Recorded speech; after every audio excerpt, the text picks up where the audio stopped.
Is SNDL share price going to go back under $1?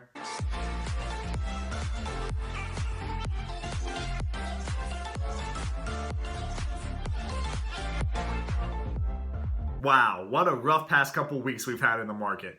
Everything has been crashing, Sundial Growers included.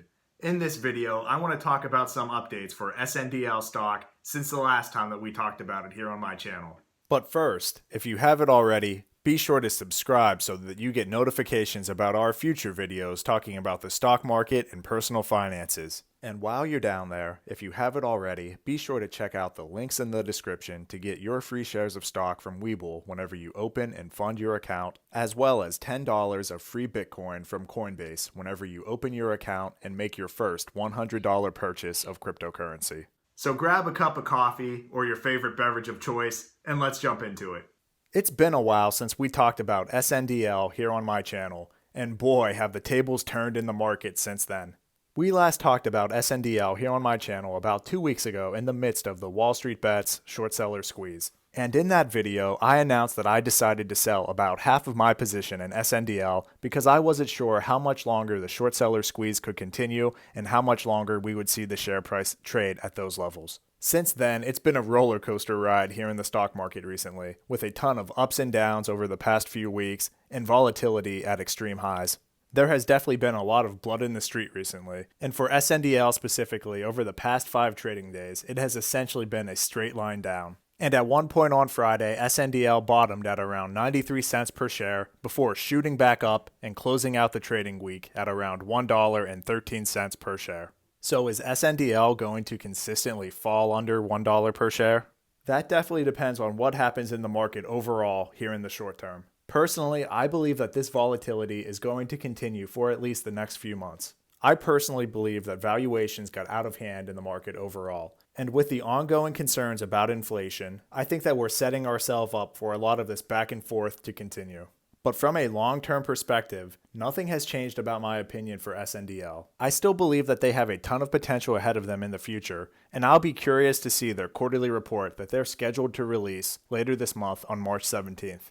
But in the short term, I certainly think that there's a risk that SNDL could fall further. But thankfully, even if that happens, or if SNDL hovers just slightly above $1 per share, they have already been granted full NASDAQ compliance, so there's less of a risk of a reverse stock split happening here in the short term. And taking a look at SNDL's chart from more of a technical perspective, we can see that it seems to have a strong area of support right at around $1 per share. And although this past week we did see SNDL share price fall below $1 to around 93 cents per share, it quickly shot back up above that support. But here in the short term, if this volatility and selling pressure continues in the market as a whole, I certainly could see SNDL share price falling lower and perhaps even reaching its next area of support at around 50 cents per share.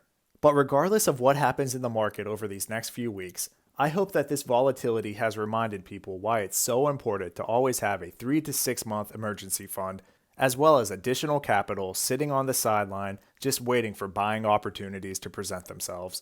I can't personally say that I was buying shares of SNDL this past week because I was focused on adding to some of my other positions. But regardless of what stocks you were buying over these past few weeks with all of this volatility, I personally believe that for all of us who are investing for the long term, whenever we look back on this moment years into the future, our only regret is going to be that we didn't have more capital available so that we could buy the dip more. What are your thoughts about SNDL? Are you invested in Sundial Growers? Are there other companies that you have been buying recently with all of the volatility? What are your thoughts about what we've been seeing in the market recently? Be sure to comment down below and let me know what you think. And while you're down there, if there are any other stocks or topics that you would like me to talk about in a future video, please feel free to comment that down below as well.